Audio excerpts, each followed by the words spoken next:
جينا نشاركوا في المعرض الوطني بمركز ثقافي أكدال بمناسبة الذكرى الخمسينية للمسيرة الخضراء.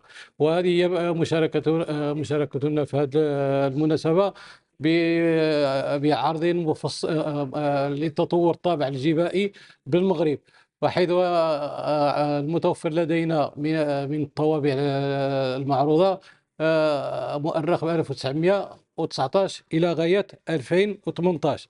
2019 هي البداية ديال استعمال الطابع البريدي المغربي المحمل أو المعبر عن السيادة الوطنية في مرحلة الحماية.